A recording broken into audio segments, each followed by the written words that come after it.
15th. The emperor had slept but little. The pains in the liver had become more acute. Bath as usual.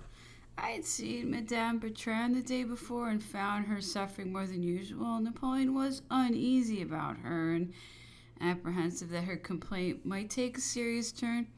Is your patient better? Does the pain subside a little?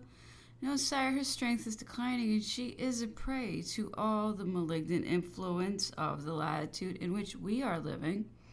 Do you then entertain any apprehensions for her life? No, sire, I do not mean that exactly, but the organs are wearing, and the action of this fatal climate upon them is unceasing. Undoubtedly, the situation is horrible. We men are accustomed to pain and privations, and we can bear them, but a woman, deprived all at once of everything that tends to render life cheerful and agreeable, transported to a frightful rock, how much more she is to be pitied, and how much resignation she requires. Madame Bertrand rises late. Her illness obliges her to remain in bed. She cannot attend at Mass, and yet she would perhaps be glad to hear it said. I do not reflect that she is an invalid. When I fixed the hour of the service, I only considered the great age of the good old abbé. Tell her that I ordered Vignali to go and officiate at her house, and let her inform Vignali the hour that suits her. That priest is henceforth at her disposal. He may do as we do, construct a movable altar, or use ours and place it in an apartment of the Grand Marshal's house.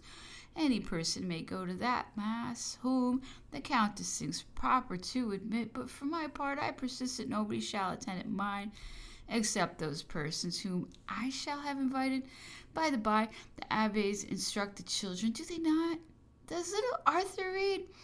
Does he begin to spell at least? I suppose so, sire. The priests seem to take a great deal of pains with them. The 16th. The emperor little better.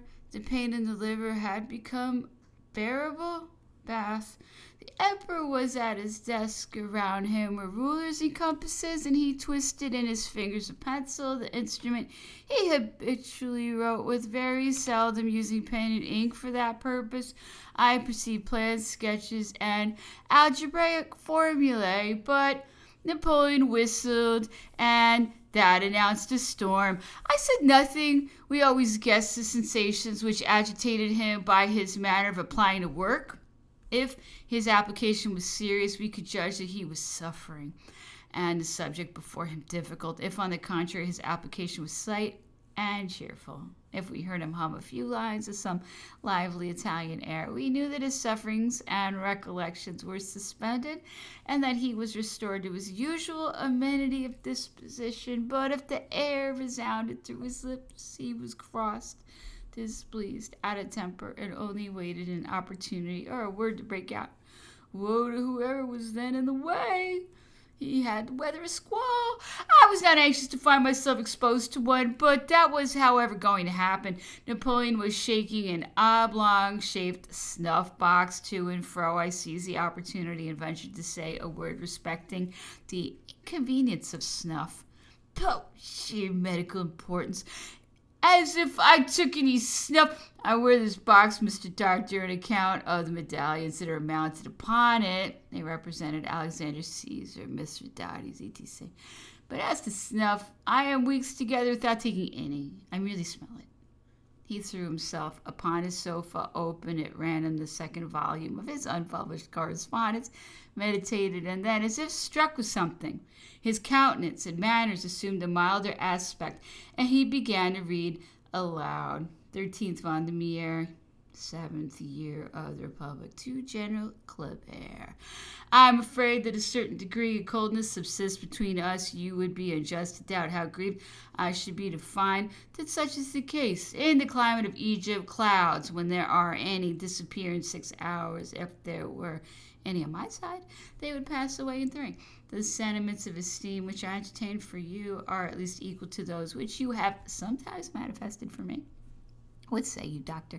Ought not Kleber, after that, to have discarded a recollection of some discussions we had had on the subject of administration of Alexandria? I should think so, sire. He was as enduring as a doctor whose prescriptions are questioned. You shall see how he had replied to my reproaches. To General Bonaparte, you forgot, Citizen General, when you wrote that you were furnishing materials for history and that you were writing to Clavier. I do not, however, suppose that any unexpressed thought or meaning lurks beneath your words. You would not be believed. You would not be believed. Do you observe the noble confidence and pride of a brave man? No, certainly I should not have been believed, and I should have been extremely grieved if I had been. I complained of want of economy, but did not impute malversation. But such as Clavier, ardent, infatuous, and easily acted upon, and intrigue took advantage of this disposition. 17. Same state of Napoleon's health, Bath. The emperor spoke again of his abdication and expatiated on the intrigues and illusions which existed at that epoch. I expressed my surprise that men of experience and business, that Sebastiani, that Lafayette should have been duped by Fouché, that they should have confounded epics so far as to imagine that the Allied powers would grant, after a defeat, what 5 years of victories could scarcely obtain from them. True, said Napoleon. The deputation was an absurd one, and their simplicity unequaled. But, as the inhabitants of Vienna said on the occasion of the prisoners of Olmütz, Lafayette leaves behind him 2 daughters who will protect his memory, the Declaration of Rights, and the institution of the National Guard. 18th. The emperor complained of having experienced violent pain in the liver during the night. His palate and gums were in a state of irritation arising from catarrh. I prescribed proper remedies, and he took his usual bath. 19th. The emperor better. After his bath, he spent the day in sleeping or reading. 20th. Napoleon in the same state. He was in a very gloomy mood, and having taken a bath, remained the whole day in close application. 21st. The emperor better. He took a walk after the bath, and exercise restored his strength and enlivened his spirits. I was standing near him. He came up to me and pushed me against the wall, lifting up his hand. Great rogue of a Antommarchi, you physic me. What do you say about my chest? What do you think of my lungs? You, who know the human frame, say, shall I die of a pulmonary complaint? What is the decision of Galen? That, with a voice like yours, there is no fear of consumption, but this liver of mine. His attitude, the sound of his voice were quite changed, and he held his hand on the right hypochondriac region. There is the seat of the disorder. That is the assailable part of the armor. The climate has laid hold of it. Well, let us think no more about it. England will soon reap the reward of her ignominy. 22nd. Napoleon complained of an acute pain in the liver, which also extended over the whole of the right side up to the shoulder. Bath. After a short time, he felt a little better and took up his correspondence again. Alexandria, 17th Brumaire, 7th year of the Republic. My dear General, who is this? He looked for the signature. Oh, Marmont. Oh, yes. It is more than probable that the English have collected the ships that are before Alexandria, have obliged them to come here, and have completely deceived them with a false declaration of war. Hassan Bey appears to be so completely the dupe of the English that it would be impossible to persuade him that we are on good terms with the Porte. See how credulous! The citizen Brusevich has read very attentively the manifesto of the Porte. It is well drawn up in the usual form and in the style truly oriental, but none but a Turk could be deceived by such a snare. What sagacity! Abraham Aga has spoken Hassan Bey and thinks he is duped by the English, yet he seems to entertain some apprehensions respecting the dispositions of the Porte towards us. I know not how that may be, but everything that occurs here bears the character of falsehood and imposture. What could be the object of this? Mancourt was removed. It appears to me that the English have by force and with the help of false representations caused the Turkish super war to approach the Porte. and to fire upon us in order to induce us to return the fire and prove thereby to these Turks that we are their enemies. If that be the case, it is one of Machiavellism, quite consistent with the English character, and very much like the machinations of Brienne. Marmont wished very much for the governorship of Alexandria, and Mancour was consequently misrepresented, calumniated, and superseded. I had no idea that I was deceived and that it was an affair concerted with Menu. Were you at Florence when that Osmanlus was sent there as governor? Did you know him? Yes, sire. What was the opinion entertained respecting him? The opinion that can be formed from a life of luxury and scandal? What kind of life, then, did that old original lead? He was ever surrounded by courtesans, one of whom he kept in the palace where she presided over the fetes and parties of the governor, who took her everywhere with him. It was one continued scene of debauchery.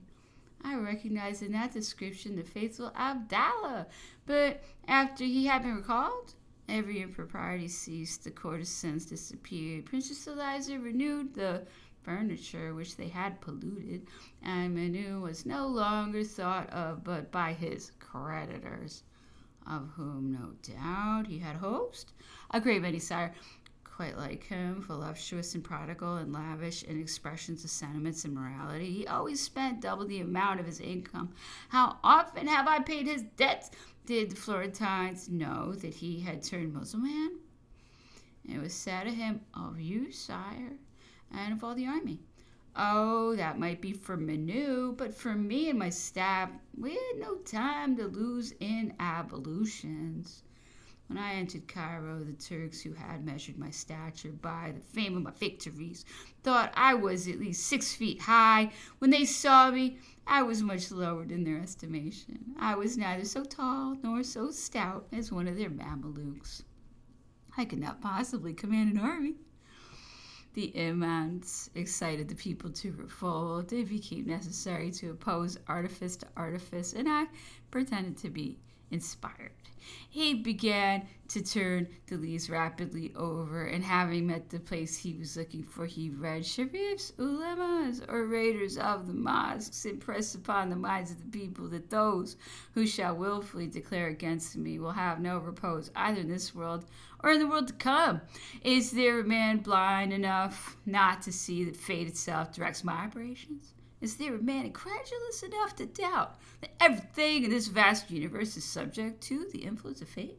Let the people know that it is written ever since the creation of the world that after having destroyed all the enemies of Islamism and cast down the cross, I should come from the west to fulfill the task which has been assigned to me.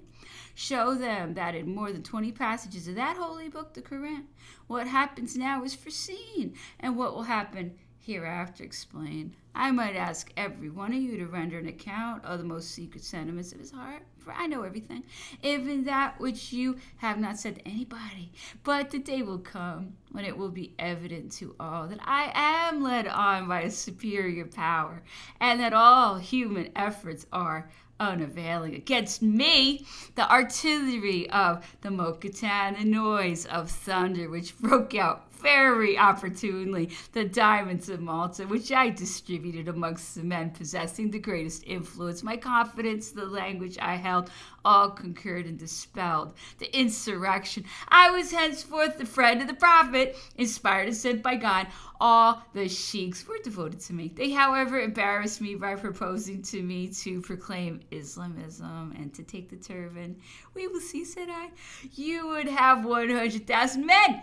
I shall think about it. The whole of Arabia would range itself under your banners. But abstinence. We are from the West and should perish if we did not drink wine.